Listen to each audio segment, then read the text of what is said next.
into the cloud. And you ask me the questions that you want to know. I'm going to do that. I'm going to be guiding the interview. So let's start with, my name is Gail Bagley, and I'm the board president of SAGE Senior Cohousing Advocates. And at SAGE Senior Cohousing Advocates, our intent is to make cohousing available to seniors in every community, especially in the United States and Canada. There's a lot of people that are familiar with cohousing, but very few of them know about or understand the features and the benefits of senior cohousing. And we're often asked, why would I want to live in senior cohousing? So today, our guest is Helen Jordan, and she is a resident of Oak Creek Senior Cohousing, which is in the beautiful town of Stillwater, Oklahoma. And Helen graciously agreed to share her own experiences of living in a senior cohousing community. So welcome to you, Helen. Hello. So I'm going to guide this interview by asking you a few questions. Actually, I've got quite a few questions, and you can answer them as much as you want. So tell me again, how long have you lived in Oak Creek, Helen? Well, ever since it started, and I can't remember exactly when it is, but it's been 6-7 years anyway. Okay. And remind me again, how is it that you found Oak Creek?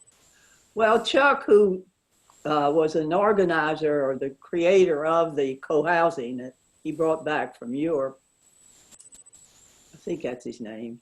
Anyway, he came and presented well, we had a person here who had been out to the area where it was a co-housing, and she came back and brought the Chuck in to give a seminar at the our local library, and everybody that attended were seniors only, particularly. Yeah. So that's how I heard about it. I went to the meeting, his presentation at our local library. Oh, good. Well, I remember you're telling me a little bit about your background when we spoke on the phone last week. And I think you told me that you're single with no kids. Is that right? That's correct. So that's a big part of your life and part of what I have lots of I have nieces and nephews, great nieces and nephews. Well, that's good. I want to talk about that and your relationship with other children a little bit later, but I want to hold on to that thought. So before you heard about or moved into Oak Creek, where did you think you might live in your senior years? So where might you be living now if Oak Creek was not an option? I would have moved back to Virginia, close to all the rest of my family. So you've got family in Virginia? Yeah, that's where I grew up.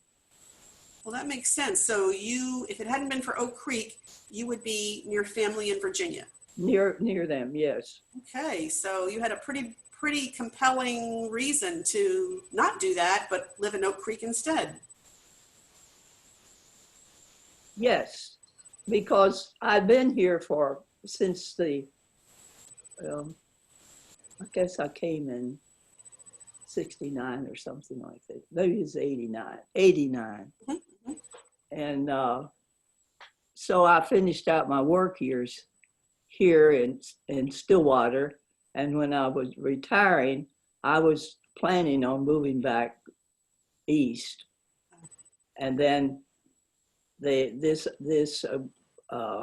brought a seminar here. Chuck, some of the local people, these two people, they got this started, Kay and initially, and they gave a seminar at with Chuck, who was one of the originators of cohousing, to the library, and I attended that, and I thought that's for me, because all of my friends were here, and I'd been here for a long time, and so I was well established, and my family didn't really need me back. Big sister, you know. Well, that tells everybody what to do. So you already had roots in Stillwater, and you knew people, but when you saw that the presentation with Chuck Durrett at the library, that was the thing that really got you yes there. Okay.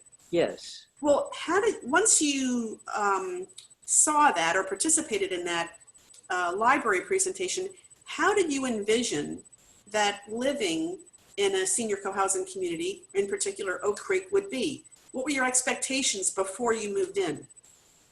Well, you would have your own place. You would own a part and be responsible for the place.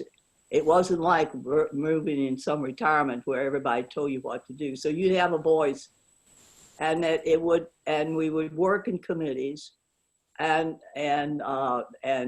decisions wouldn't be made, major decisions, without it being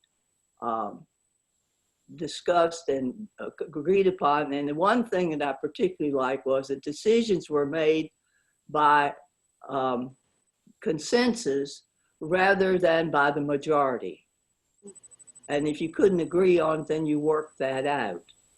And I like making decisions that way rather than well, the majority goes this way, so you got to go along with it. Right. So if we have a problem, we find out what the problem is and see if we can resolve it. So you really got a very, very good sense when you were at that presentation of how the process works, of how Yes. co-housing is very different than living in, let's just say, a retirement community. Oh, there was no question about it. Yeah. So your vision of how it would be was really dependent on your having a say and not like living in a development corporation where somebody else was making all the decisions about Yes. the activities. And that way you own the part of it. We have 24 homes, and so you own 1/24th. And the other thing is that you do things by whatever you can contribute. And of course, as you get older and can't do the physical things, then you can contribute in other ways. Well, that's interesting. So tell me more about that. When we talked on the phone the other day, you were talking about the work days and you're part of that. Well, the thing of it is that I no longer can do the digging and the hoeing and the cutting of the grass and whatever. And we hire things done as we can't get things done. But what I can do is that we always have a break, and so I can buy the donuts and fruit for the break time so that they can have refreshments. So you think of different ways in which you can do things. That's wonderful. So one of the things that I heard you say is that not everybody can do things that they used to be able to do. So as the residents of the community get older, you're able to change. Even maybe some people that used to do yard work, maybe the committee decides now it's time for us to hire some of this out. Is that right? Yeah, that's correct. Well, that's good. So it's flexible and it adapts to the needs of the community. And we have regular meetings in which we discuss these issues and make decisions. And we have committees that do things, and some things they can do without getting input from the committee, from the group. And we have regular, it's a common house where we have some bedrooms and also a kitchen and a dining room and that sort of thing, where we have our meetings, and we meet at least once a week. And then we have coffee up there and different things that's always scheduled. So they get together as a community, at least, it seems to me, about at least once a week. No, not once a week, once a day. Right. And so, and then as you get older and you can't participate quite as frequently, then when they have goodies and that sort of thing that you're having a break, they will often, you say, well, I don't feel like coming up today. Then somebody brings you something to eat or to share. So if you're not feeling particularly up to going to the common house to be with others. Well, right now, because I have some real issues, and so I cannot be out in the community like around people as much as others because of all this stuff that's going on. Right. So right now, while we're having this interview, we have the pandemic going on. Just to put things in perspective, in case somebody watches this later, we have the pandemic going on. There's a lot of things that you used to do, you should not be doing. Your not only jeopardize exposing yourself, you're exposing other people because you don't know what you're carrying. Exactly. So a lot of the activities in co-housing communities are really different than they were before, let's just say February or January. Well, yes, I would say so. Yeah. Like, for example, when they meet in a group up at the house, if it's outside, they're at least 10 or 15 feet apart. And if it's in on the porch and that sort of thing. So they keep the distance, and yet they have communication and see one another and share with one another.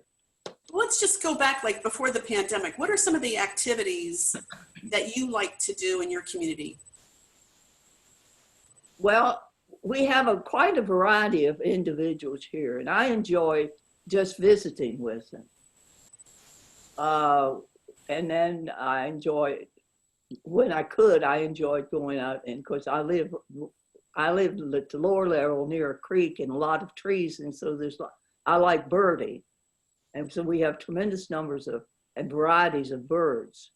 So that sort of thing, and I enjoy visiting with people.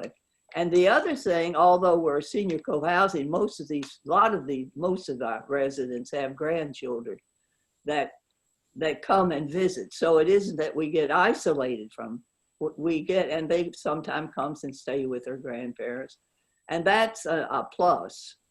So you have, and they all are very, very well mannered and behaved. It took us a while to get a community that really got the concept. The number of people that first moved in didn't get the concept. They wanted it their way or no way and that sort of thing. And it doesn't work that way. So it's a give and take, and you have to be willing to be flexible. But within the last year, we have a tremendous community. Everyone participates, everyone helps one another, is concerned. If they don't see you, somebody comes and checks on you, that sort of thing. Well, that's a big deal. It really is. You know, I've had, when our organization, Sage Senior Co-Housing Advocates, has had information tables at co-housing conferences before, people have come up that were very aware of co-housing in general, but they were mostly aware of multi-generational co-housing. And quite a few of them asked, well, why would I want to live with seniors? So Helen, what is it like? Now, you just mentioned a really good point that there's, grandchildren that come and visit, and they can either stay with your residents at their home, or they've got the common house with the extra guest rooms. Right. What's it like for you living with seniors only? Well, I have lived in so many different situations. But to me, it's the ideal. It's great. I enjoy it, and I can do what I want to do. I can be isolated if I want, and not see anybody, or I can participate. And so I think it's a very good choice, but it certainly is not for everyone. Mm-hmm. If things have to be your way or no way, this is not the place for you. Mm-hmm. And they have to have an understanding of what the concept's all about. Mm-hmm. So since it's senior co-housing, when you have meetings, you're talking about when your committees meet, or you're trying to decide on maintenance or something like that, or whether something's going to be fixed, or what activities you're going to have at the common house. You talk about those things as they relate to seniors, so you don't really have to deal with playground questions and where children are going to play. Is that right? Yeah. No, whoever's grandchildren they supervise them, and they are around, and they are we've never had any problems with this. And everybody enjoys them, and so it's good. And like we have well, I just have never seen it as a problem. If they're responsible for their grandchildren, like now with the gets around. When they bring their grandchildren in, they have masks on, Mm-hmm. Mm-hmm. that sort of thing. So Yeah. they're very considerate, but it did take a number of years before we got an entire community that got the concept of what co-housing is all about. It didn't happen from day one then. No, it absolutely did not happen. A growing process that everybody had to get involved in. Everybody. And we have so many different skills here. It's amazing. We Yeah. have, So tell me about some of those. I mean, you mentioned some well, of we have a doctor here, and he doesn't doctor us necessarily, but he knows the things that we should be. We have a nurse that's here who does give a lot of help. We have a person who is a financier type of thing, who knows about books and the records and how you keep track of that. And we have teachers, people who are retired teachers or professors, and we have, we have business people. So we have a couple that had their own business. We had several of those that had their own businesses, and actually we have one that's recently moved in, and he's still running his business. Wow, so you've got quite a range of. Oh people. Yes, we have from when we started, one of the people that moved in, the wife of one, was even a year or two younger than they normally take, but her husband was older, a little bit, a year or two older. So we've had from the youngest that you can to the oldest, which is me. Yeah, that's a nice variety, and I can understand why you said one of your favorite activities is visiting with people. Yes, it is, and they're very helpful. If they don't, as I said, if they don't see you for a day or two, they check on you. It doesn't even have to be that. As a matter of fact, I have somebody checks on me about every day. But yes. Well, one of my questions is, and you just answered part of it, is do you think that living in senior co-housing is a healthier option to other housing options? And, you just talked about the benefit of having people near you that are always keeping an eye out for each other. And yet you're independent, yes. I can't think of either of any better choice, really. I've worked in the senior care industry for a number of years, and one of the things that is like top on the list of not my fears about aging, but what I've observed in people that don't really plan for their advanced years is getting isolated, because they don't plan or think about how things are going to be. Absolutely. Yeah. The other thing is, even though you can't do it as well, you keep active and you keep doing things. Yeah. You just don't sit and look at television, that sort of thing. Yeah. You get out and you exercise and you eat right. So in your common house meals, which you're not having right now, I know because of the pandemic, but normally common house meals are prepared. Everybody takes turns in the food preparation. Correct. Are those healthy meals? Generally speaking, yes. And then you get to be with other people while you're having your meal. That's correct. That's nice. Okay. And they're aware of some people that are vegetarians, and so they usually fix a vegetarian meal as well as something with meat. So they're very considerate. Well, that's wonderful. And then you have a group of people, volunteers, that clean up afterwards. Well, that's good. Enough people, there's enough people contributing that nobody feels like it's a big burden for them. Well, yes, and some people really enjoy this and others don't. And they as long as you're contributing something within your capability. Yeah, yeah. Well, that is so interesting. So for you, what's the best thing for you about living in this community, in Oak Creek Senior Co-Housing? Well, I guess you have to sort of go back why I came in the first place, because I had my own house, and I lived most of the time, a good portion of it alone. And I was unable, and I fell, and a person that's here now that I've known for years, I called and she came and helped me. and that's when I knew that I couldn't live alone any longer. I needed to move. And it was just about the same time that this co-housing got developed. And one of the persons that was involved in it was the person who came and helped me when I had fallen and couldn't get up and took me to the doctor. So, so I knew, and most of the people early on when we got started, it was about half as many, 12 of us, I think it was, something like that, that signed on. We took a great responsibility, and expense to get this done, because it could have fallen through, but it didn't. And so anyway, it's well, the best thing for you then is that you could have ended up in a situation where, having fallen, you might not have found really as good of an environment to be in, where you had people that knew you and were able to help you choose this path and provide this for you. Yeah. Or I would have had to move back to Virginia, where my family is. Yeah. And probably been in some sort of retirement home. Yep. So